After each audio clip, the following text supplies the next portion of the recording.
Buenas noches. Imagine este escenario. Durante toda su vida usted trabaja para poder comprar un lote y allí construir su casita o su pequeño negocio.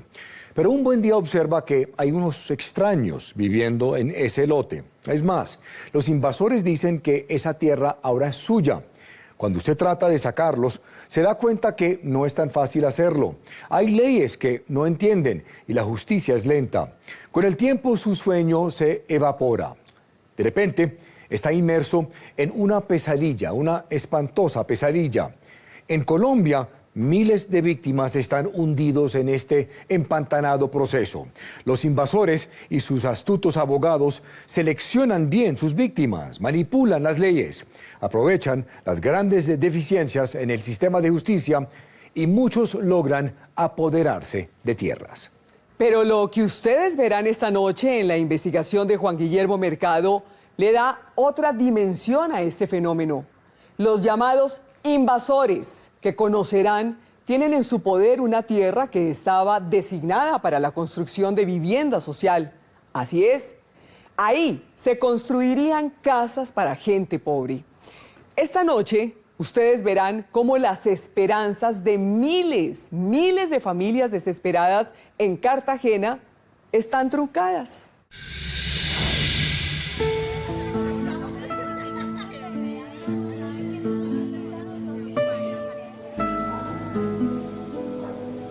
Vivo en hacinación porque vivo en 2 cuarticos.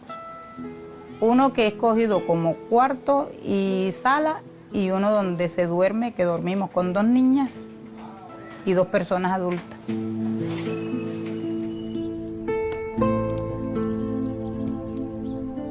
Que no tenemos servicio de agua, no tenemos alcantarillado, la luz es comunitaria, no tenemos un transporte.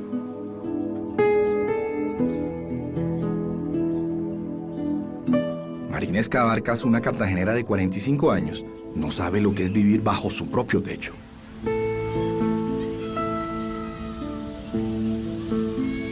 Para mí es difícil por las bebecitas que tenemos, porque todas son bebés. Ella, sus hijos y sus nietos viven en esta casita que un familiar les prestó, en un deprimido barrio del sur de Cartagena, mientras ellos conseguían su propia casa.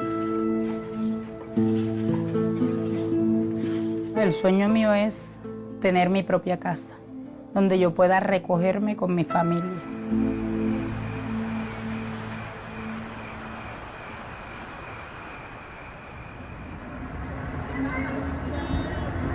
Hace 5 años, María Inés supo que una fundación podía ser su esperanza. Salí favorecida en Ciudad de Bicentenario, un proyecto de vivienda. En un gigantesco lote, una fundación construida lo que ella necesitaba. Tiene hospitales, megacolegios. Como yo, hay muchas personas que también necesitan sus viviendas, niños que la necesitan. María Inés se refiere a este megaproyecto, Ciudad Bicentenario, que se construye en el suroriente de Cartagena. La fundación aporta los terrenos, el gobierno aporta los subsidios y todo esto es propiedad futura de los más pobres, de los beneficiarios del proyecto. Él es Pablo Gabriel Obregón, el presidente de la Fundación Mario Santo Domingo que construye el proyecto. Se deberán ubicar en el tiempo cerca de 40-45 mil familias. Se va a construir ahí una nueva ciudad dentro de la ciudad de Cartagena. El proyecto Ciudad del Bicentenario contempla la construcción de cerca de 40.000 casas. Ya se han construido alrededor de 3.000.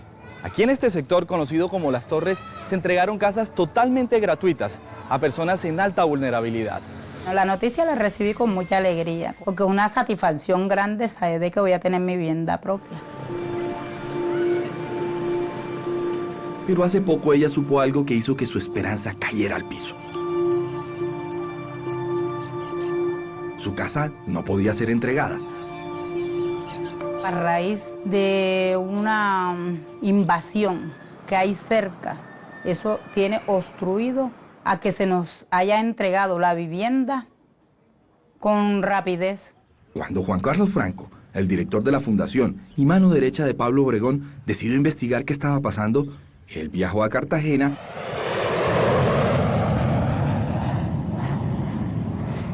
y fue hasta el lote. Ahí fue recibido por extraños campesinos que agresivamente le dijeron que se fuera, porque esa tierra era de ellos. Entonces, Aquí usted no puede entrar sino con permiso que esto es privado. ¿por qué es Porque privado? esto es privado aquí. ¿Por qué? No se iban a mover ni un solo centímetro de ahí. Y ya habían de alguna manera tomado un pedazo de las 400 hectáreas, un pedazo de 13 hectáreas. ¿Qué estaba pasando? Juan Carlos recordó que ese lote lo había comprado legítimamente la fundación en el año 2008 a una señora que les vendió su finca llamada Magulla. Se llamaba Marlene Bellido de Hernández. Se revisaron los años de propiedad por parte de esta persona. Ese lote no tenía nada, no tenía cultivos, no tenía chozas ni habitación. Ahí no había una posesión claramente. Para aclarar cualquier duda sobre el legítimo dueño del lote, Séptimo Día buscó a Jorge Enrique Vélez, el superintendente de Notariado y Registro. Él tiene la última palabra sobre quién es el propietario de la tierra en Colombia. ¿De quién es el lote denominado Magulla, ubicado en el suroriente de Cartagena, doctor Vélez? Está a nombre de una fiduciaria de Fido Bogotá. El contrato de fiducia está con la Fundación Santo Domingo. Es absolutamente claro que la propiedad es de la fundación. Pero queda claro que si alguien entra al predio y no es la fundación, es un invasor. Es un invasor, es una propiedad privada, propiedad que el Estado colombiano tiene que velar para que no sea invadida por terceros. Pero desde que aparecieron los supuestos campesinos, Juan Carlos no podía entrar a la propiedad de la fundación. ¿Quiénes eran estas personas y por qué decidieron invadir precisamente este pedazo de tierra? Y comenzamos a ver cómo comienzan ellos a hacer cultivos, a poner unos cambuches en plástico y madera. Juan Carlos vio que, como si se tratara de su trabajo, los campesinos cumplían horario en la finca para no dejar entrar a nadie. Se iban a las 5 o 6 de la tarde, regresaban a las 5 o 6 de la mañana. Era como si fuera una oficina. En poco tiempo, para finales del año 2009, los supuestos campesinos ya tenían levantados cercos para dividir la tierra. ¿Quiénes eran?, se preguntó Juan Carlos. En el lugar había un líder. Mi nombre completo es Erasmo Hernández Barbosa. Estoy yo aquí desde el vientre de mi madre. Erasmo se identificó como un campesino de 80 años que aseguró haber nacido en esta finca. Él le dijo a la fundación que su abuelo era el dueño de la finca Magulla y que él había heredado esa tierra. Ahí en esa misma esquina era donde estaba la casa de mi abuelo. Y la sostenibilidad comienza a... ¿Cómo así?, dijo Juan Carlos Franco. La fundación era la legítima dueña de la finca Magulla y sus títulos lo demostraban. Juan Carlos pensó que no iba a ser difícil recuperar la tierra y construir las casas que Marinés. Y miles de cartageneros necesitados estaban esperando. Pero eso no ocurrió. Yo no voy a salir porque mis víveres están montados aquí en este pedazo y este pedazo, como está montado sobre la tierra, están mis víveres haciendo posesión. Hicimos un análisis de por qué los primeros... ¿Posesión?, se preguntaron los directivos de la fundación. Juan Carlos le preguntó a su abogado, Jorge Mateus, qué era la posesión. La posesión en Colombia, para que sea protegida, tiene que ser tranquila y pacífica. La ley le otorga la posibilidad que con el paso del tiempo usted adquiera por prescripción adquisitiva el derecho a ser dueño de ese predio que ha poseído tranquila y pacíficamente. El abogado Mateus se refiere al artículo 762 del Código Civil, que aunque parezca difícil de creer, declara dueño a un invasor sin que tenga títulos de tierra. Pero eso tiene dos condiciones. La primera es que el invasor pruebe que cuidó la tierra por 10 años y que esta tierra no tenga un dueño legítimo. Juan Carlos estaba tranquilo. La finca Magulla no era un terreno abandonado y tenía un dueño legítimo, la fundación. Eso pensó. Además, dos vecinos de la finca favorecieron a la fundación. Esos campesinos se llaman Roger Carrasco. ¿Y estas personas que ahora reclaman esas tierras? Erasmo Hernández, ¿usted los escuchó? ¿Vivían ahí? No, esos señores, o sea, yo eso que... ahora que está con el problema es que yo los vengo conociendo, pero yo mientras yo no. Nunca yo... No, que... Anteriormente yo, sinceramente, yo ellos no los conocía, ni nunca oí diciendo, no, que esa tierra es de ellos, no. Y Luis Alberto Patrón. Ni a Erasmo Hernández lo vio constantemente usted ahí. Nunca lo conocía al señor, nunca jamás. Yo lo vi por ahí. Con los testimonios que señalaban que Erasmo Hernández estaba mintiendo al declararse dueño de esa tierra, sus títulos de propiedad y el respaldo del supernotariado, Juan Carlos acudió al Estado para que lo defendiera.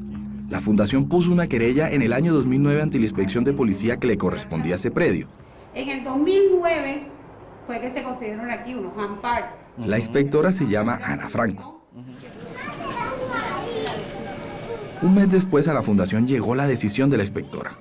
Ella sentenció que la posesión del predio era de Erasmo Hernández. Y se siente pues una enorme tristeza porque en todo el mundo hay gente que comete crímenes, no es solamente en Colombia, pero los que defraudan, los que roban a los más pobres, eso es imperdonable.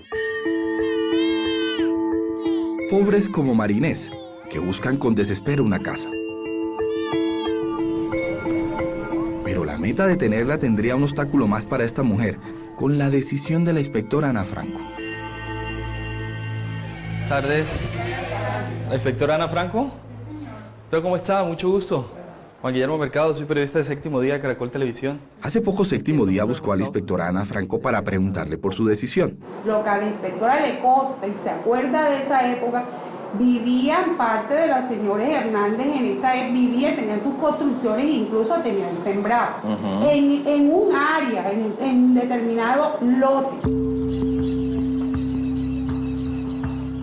Aunque la fundación era la legítima dueña de esa tierra, y así lo demostraban sus títulos, la inspectora Ana Franco tomó esa decisión porque, según ella, en el año 2009, quienes estaban en la tierra eran Erasmo Hernández y sus campesinos.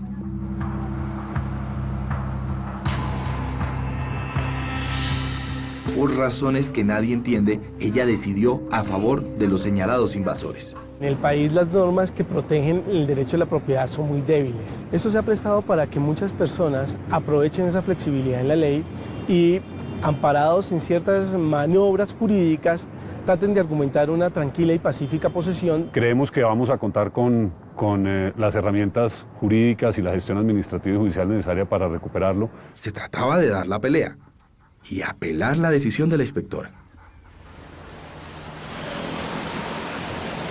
Ya era el mes de marzo del año 2010 y la fundación fue hasta el distrito de Cartagena. En 3 meses llegó la respuesta. El distrito tumbó la decisión de la inspectora Franco, pero no pudo declarar que los señalados invasores estaban ilegalmente dentro de la propiedad de la fundación. ¿Dónde están las casas? Dionisio Vélez es el alcalde de Cartagena. El lote quien lo tiene que recuperar, vuelvo y repito, es un tema de justicia ordinaria, no es un tema de alcaldía. Como el alcalde de Cartagena no pudo ayudarle con la recuperación de la tierra a la fundación, los señalados invasores siguieron allí.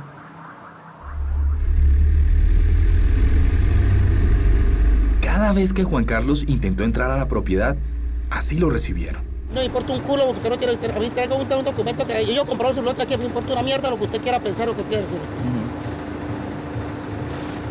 Sí, usted no puede entrar sino con permiso que esto es privado. ¿Por qué privado? Porque esto es privado aquí. ¿Por qué? Si yo puedo entrevistar a las personas que vienen aquí, ¿por qué no? Con permiso del jefe. ¿Pero por qué no? O del abogado. ¿Cuál jefe? ¿Pero por qué? ¿Pero por qué razón? Ahora, ¿a quién entrevistar usted? ¿A quién entrevistar? Yo entrevisté, yo no puedo entrevistar a las personas que viven aquí. O sea, no las puedo entrevistar. Aquí esto es privado. Cuando Marinés y miles de familias más llevaban 1 año y medio de espera para obtener su anhelada casa, la fundación recibió otra sorpresiva noticia. Erasmo Hernández había acudido ante un juez de Cartagena con documentos que decía eran los títulos de la finca Magulla. La escritura de mi abuelo, que está debidamente muy bien registrada en notariado y registro, para poder decir usted, esto es mío. Erasmo mostró un título que data del año 1940. Es una escritura que le da herencia a 8 hermanos Hernández, en el que hay un representante, precisamente Erasmo Hernández. Dicen que esto era de ellos porque lo habían comprado. No, si yo soy primero y primo ante todos los papeles que hayan habido y las ventas y todo eso, yo, porque lo mío no había sido vendido. Séptimo Día investigó y encontró que en 1940, cuando en Cartagena se registraban las tierras en un archivo histórico, Pedro Hernández, el abuelo de Erasmo, sí aparece como propietario de los terrenos donde hoy está ubicado Magulla. Sin embargo, como prueba este certificado de notariado y registro, ese predio tuvo 5 ventas hasta llegar a manos de Marlene Bellido de Hernández, una bisnieta de Pedro Hernández. Eso indica que Pedro sí fue propietario, pero claramente vendió hace mucho tiempo sus fincas. La última venta fue precisamente a la Fundación Mario Santo Domingo, que desembolsó 1.070 millones de pesos por ese predio. Esa fundación le compró legítimamente el lote a Marlene Bellido. ¿Usted por qué ahora reclama eso como suyo?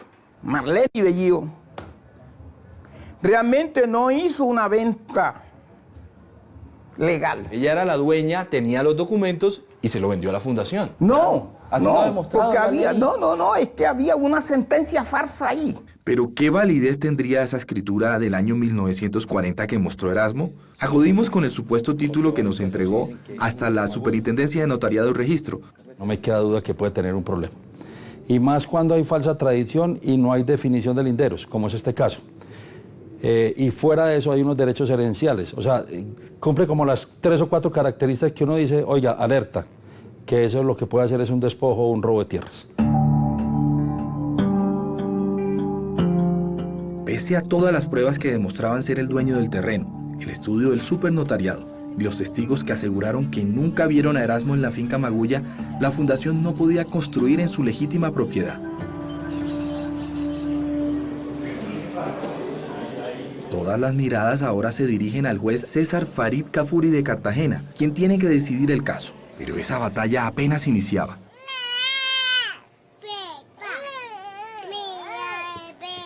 Los miles de beneficiarios como Marinés tenían que postergar aún más su espera. A raíz de una invasión que hay cerca.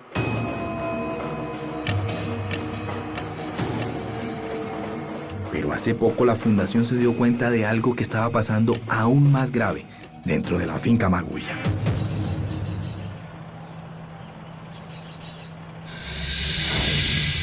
Lo que están haciendo los llamados invasores y la grave lentitud de la justicia tienen muy frustrada a la fundación y las familias pobres que anhelan una vivienda.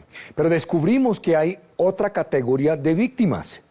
Recuerden que ustedes pueden opinar en el hashtag #SueñosInvadidos. Se le está vendiendo el lote y se construye a su manera. O sea, que lo construye y paga. ¿Cuánto vale un lotecito aquí? Aquí vale 18 millones de pesos. Yo me siento engañado, nosotros nos sentimos estafados.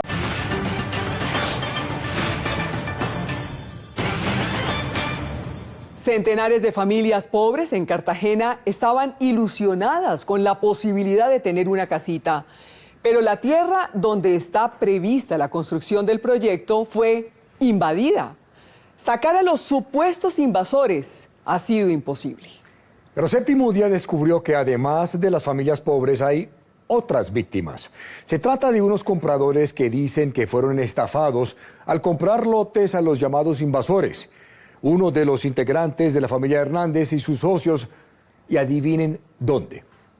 Así es, en la tierra que la fundación asegura como suya. Como verán, la telaraña de trampa de los invasores es mucho más amplia de lo que se pensaba. Así continúa la historia de Juan Guillermo Mercado.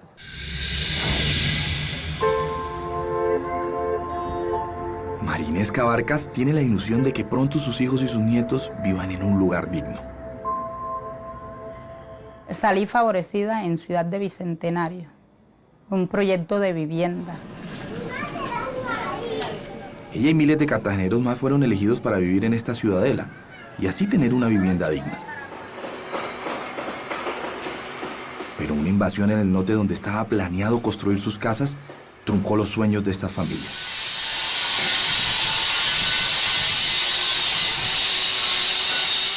Cuando vemos que el ordenamiento jurídico, en vez de favorecer, más bien tiende a entorpecerlo, a dificultarlo, pues hay una enorme frustración. La inspección resolvió. En 2009, la inspectora de policía Ana Franco falló a favor de la familia Hernández, los señalados invasores. Pero meses después, el distrito de Cartagena tumbó esa decisión y ordenó a la fundación y a Erasmo Hernández no intervenir ni modificar nada en el lote, mientras un juez decidía el pleito. En el predio no se podía hacer absolutamente nada. Ciudadanos que tiene la ciudad de Cartagena. Es decir, que Erasmo no podía construir y ni siquiera la fundación, pese a sus títulos. Ni uno ni otro podían hacer nada aquí. 2 meses después de la decisión del distrito, un día de febrero del año 2011, en la fundación vieron que en la finca pasaba esto.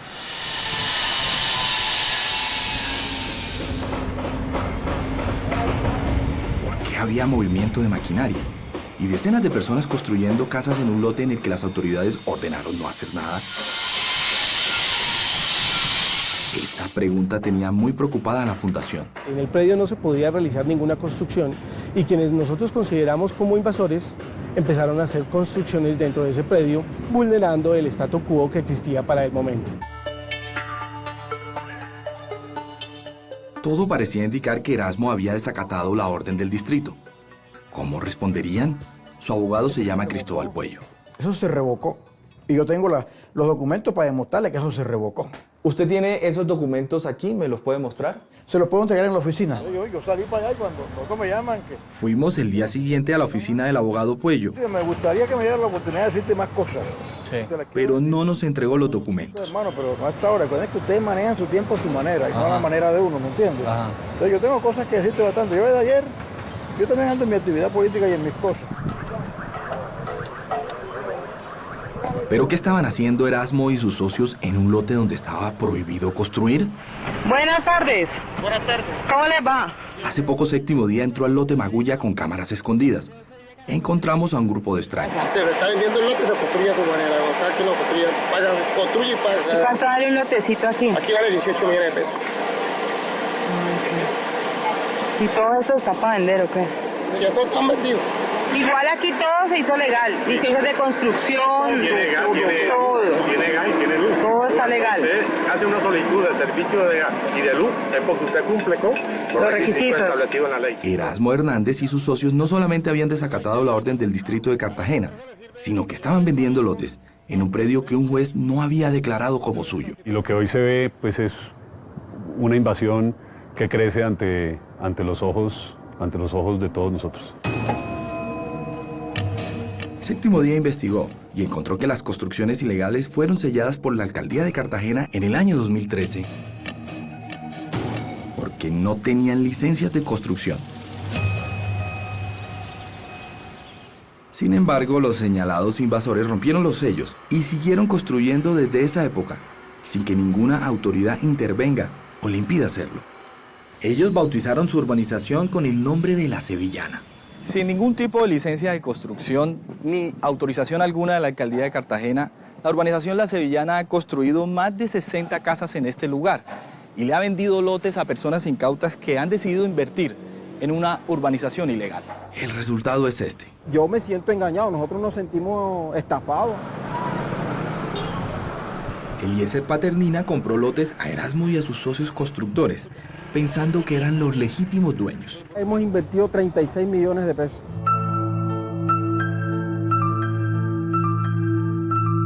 Él creyó en las promesas que le hizo Erasmo. Nos dijeron que ese lote iba a tener servicios públicos y que una vez termináramos de pagar nos iban a dar las escrituras. Pero nada de eso llegó. Se está asaltando la buena fe de las personas porque todas las personas tienen un sueño. Sueños como los de José del Carmen Arrieta, que también compró un lote en este sitio. Y al perder ese dinero invertido, eso fue una derrota, una tristeza. José del Carmen se fue a vivir al lugar, pero nada de lo que le prometieron le cumplieron. Una estafa. Podría ser cierto. Pero no es el único. Séptimo Día encontró a Nauri, otra de las personas que compró lotes sin saber que Erasmo no era el dueño legítimo de este terreno. ¿Cómo consiguieron ustedes este lote? Este lote lo compró mi esposo financiado. ¿Cuánto se lo vendieron? 10 millones de pesos. Nauri es empleada doméstica y su esposo obrero de construcción. Tienen 3 hijos pequeños. Hace 3 años a ella le prometieron escrituras legales por sus lotes. Las escrituras del lote nos las entregan cuando terminemos de cancelar. ¿Cuánto han invertido ustedes para parar su casa, para construir este piso? ¿Cuánto dinero? No, bueno, hay como unos 50 millones. Y si el día de mañana le dicen a ustedes que este territorio no es de la urbanización La Sevillana y ustedes pierden su casa o sus ahorros o su inversión. Eso sí es bastante triste porque así como estamos nosotros, sabemos mucho. Decenas de habitantes que simplemente nunca van a tener las escrituras por los lotes que compraron a Erasmo y a sus socios, que no son los dueños legítimos de este lote. Para Jorge Enrique Vélez, El superintendente nacional de Notariado y Registro es claro lo que está pasando aquí. Está siendo desavado, razón por la cual usted me explica que no tienen escritura. No, no es que no van a tener escritura nunca, porque no hay posibilidad, porque eso no es propiedad de ellos. Y el único que podría venderles y firmar la escritura es la fiduciaria. Buscamos a Erasmo, pero él no quiso contestar en cámara. El abogado Puello nos atendió. ¿Por qué han prometido lotes con escritura y con servicios públicos y no han cumplido?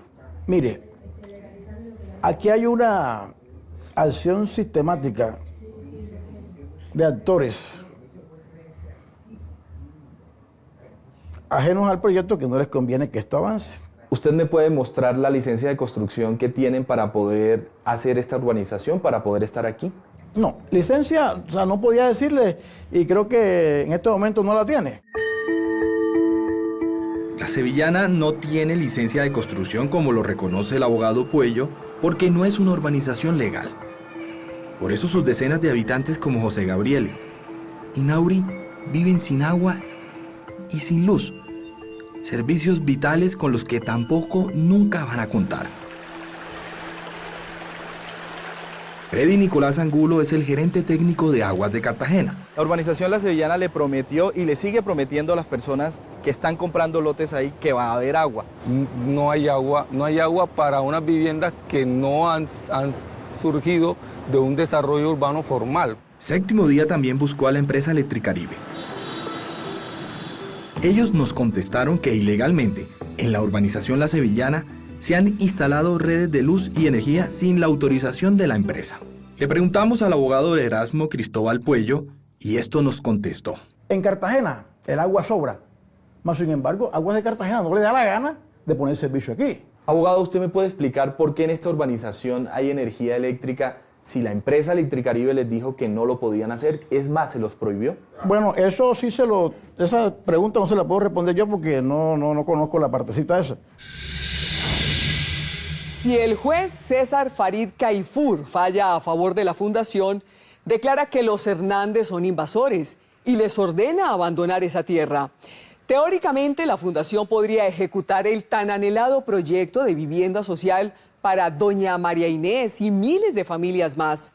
Pero esa decisión vendrá después de un proceso que involucra a la Fiscalía, el Distrito de Cartagena y también a la policía.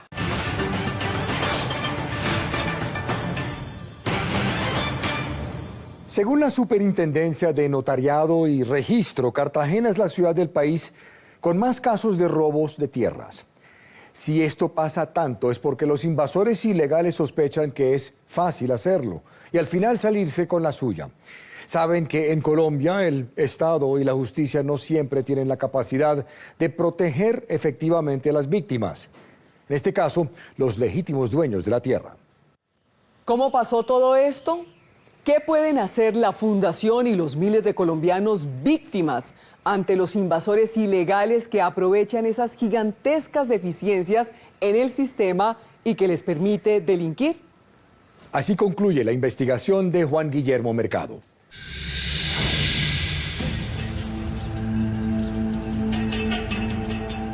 Por esta invasión, una fundación no ha podido recuperar sus tierras en Cartagena, en la que hoy viven personas muy agresivas. Yo compré su lote aquí, me importa una mierda lo que usted quiera pensar o que quiera hacer. La fundación acudió a la alcaldía, pero no encontraron ayuda. El lote quien lo tiene que recuperar, vuelvo y repito, es un tema de justicia ordinaria, no es un tema de alcaldía. Por su parte, la justicia ordinaria lleva 6 años sin fallar en este pleito. 6 años sin justicia, que han impedido que miles de familias tengan un techo digno. Ha sido demasiado. Que ellos aligeren, que hagan lo que tengan que hacer. Como si fuera poco, los invasores vendieron los lotes a incautos que creyeron que Erasmo Hernández y sus socios eran los verdaderos dueños. ¿Cuánto vale un lotecito aquí? Aquí vale 18 millones de pesos. Yo me siento engañado, nosotros nos sentimos estafados. Este es el predio denominado La Catalina. Está dispuesto para que aquí se realice el proyecto bicentenario. Pero en vez de ver viviendas de interés social, lo que ustedes pueden observar es una urbanización ilegal que avanza sin ningún tipo de control de las autoridades invadiendo este territorio. Pero ¿cómo ha ocurrido todo esto? ¿Por qué las autoridades de Cartagena han permitido que esta construcción avance sin ningún tipo de control? Séptimo Día buscó a la alcaldesa menor Heidi Villarreal, quien ha tenido que velar porque aquí no se siga levantando ni una sola pared ilegítimamente. Si esta urbanización fue sellada, alcaldesa, ¿por qué siguen construyendo allí? Eso fue en un momento en que yo no estaba aquí en la alcaldía local y lo único que encuentro en los expedientes es que se hizo el sellamiento de las obras y se dio entrega del lote a la policía. Pero la ley a usted le permite y le da todas las herramientas para poder sellarla, para poder cerrarla. ¿Por qué no lo ha hecho? Lo que pasa es que en este lote muchas veces llegamos, no es fácil el acceso, no encontramos a las personas. Si yo le invito a que me acompañe precisamente hasta ahora a la obra, ¿usted lo haría? ¿Usted iría conmigo? Yo no puedo entrar así. Porque yo primero para entrar tengo que notificar que voy a hacer una visita. Y tengo que esperar un tiempo prudente, que son, ¿cuántos días hábiles, Alex? Después de la notificación, 15 días. Según el Código de Policía, un alcalde menor puede y debe hacer operativos sorpresa con la compañía de las autoridades para verificar si cualquier sitio público cumple la ley. Eso incluye una obra de construcción. Lo que usted me está diciendo es que tiene que avisar al lugar donde están cometiendo un delito para saber si lo están haciendo. Así mismo, de alguna forma lo estás diciendo, o sea. La reacción de la Fundación ante las palabras de la alcaldía menor no necesita palabras. El día que entendamos la dimensión de no actuar, el costo que tiene no actuar, probablemente ese día seamos llamados a la acción y tomemos las decisiones que tenemos que tomar como país. Pero la alcaldesa Villarreal tiene una autoridad superior. A la Oficina de Control Urbano de la Alcaldía del Distrito de Cartagena, la Fundación ha llevado más de 15 peticiones para que paren las obras y protejan a estas personas. Verifiquen si esa construcción tiene o no tiene. Dionisio Vélez es el alcalde de Cartagena. Y nosotros hemos hecho los sellamientos pertinentes. Pero allá rompieron los sellos. Claro, por eso le digo, es un tema de control permanente. O sea, yo no puedo poner la oficina de planeación ahí todo el tiempo permanente que estén ahí. La conclusión para las víctimas de este caso es que el alcalde de Cartagena, Dionisio Vélez, puede hacer mucho más para mantener el control de las acciones ilegales que ocurren en su ciudad. Sí, la propiedad privada, sin duda, en primera instancia quien la tiene que proteger son ellos porque es su propiedad privada. Propiedad privada que la Fundación reconoce que la policía le ha ayudado a cuidar. Porque sus programas de convivencia y seguridad ciudadana, porque sus oficiales, porque sus agentes nos acompañan día a día en los proyectos. Hace poco Séptimo Día volvió a Cartagena. Vimos que las obras siguen en el lote Magulla. Investigamos y encontramos que Erasmo y sus socios constructores abrieron una oficina en la que siguen vendiendo lotes. Fuimos al lugar con cámaras escondidas. La sevillana queda sobre la cordialidad. Son lotes de 7 por 14. Va a tener 98 metros cuadrados en el área. Se te entrega con agua, luz y gas natural. Los perjudicados siguen siendo familias como las de Marinés, miles de beneficiarios más que siguen esperando su casa. Le pido a los jueces que llevan ese caso que por favor nos colaboren, que estamos urgidos, que yo particularmente estoy urgida de esa vivienda. Ese juez se llama César Caifur. Él debe resolver este lío de tierras. En sus manos está el futuro de este proyecto. Un proyecto al que Marinés, pese a ser elegida, no puede vivir con sus nietos. Ella no entiende cómo una fundación que le tendió la mano para ayudarla tiene que pelear contra señalados invasores que en la oscuridad han logrado sacar provecho de las leyes colombianas. Marinés tampoco entiende cómo las autoridades y la justicia permiten que Erasmo y sus socios sigan vendiendo lotes y engañando a personas incautas. Y en el fondo, esos señalados invasores reconocen su forma de actuar. Es decir, que el resumen que usted hace de todo lo que ocurre aquí es que no se cumple la ley. Bueno, como en toda Colombia.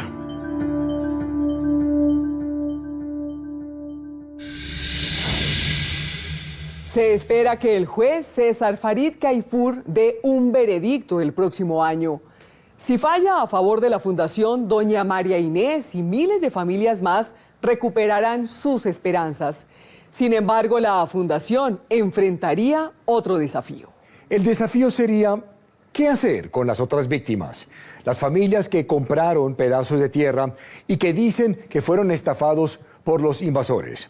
Por otro lado, ellos pueden unirse y hacer una demanda colectiva en contra de Erasmo Hernández y sus socios por los perjuicios provocados.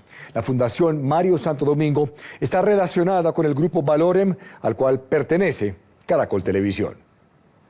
Ahora un adelanto de lo que veremos el próximo domingo en Séptimo Día. Hay hombres que dicen amar intensamente. Yo la amaba mucho. Yo creo que no había conocido persona como ella.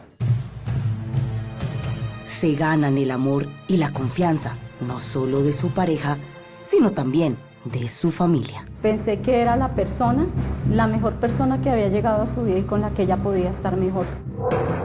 Pero a medida que la relación avanza, algunos hombres creen que la mujer les pertenece y en realidad son lobos vestidos de ovejas. Ella me decía que ella no podía saludar a nadie porque pues le empezaban los celos obsesivos ahí de que ella no podía hablar, no podía salir, no podía decir nada. Yo me salí de descontrol, yo la sujeté del cuello ahí en la cama, la sujetaba con mucha fuerza, tenía mucha ira. Los varones que amenazan a las mujeres con quitarles la vida, con agredirlas, con algún tipo de violencia, lo hacen porque considera su pensamiento que es de su propiedad y yo con mi propiedad hago lo que yo quiera. Y volteaba a mirarla y ella ya estaba muerta. Toda la vida la voy a amar y voy a esperar para encontrarme con ella. La violencia contra las mujeres, cada vez más, se convierte en feminicidios. Hoy te grita, mañana te empuja, después te pega una bofetada, pasado mañana te pega un puño, después te coge a patadas, pero finalmente después te coge con un puñal o te dispara.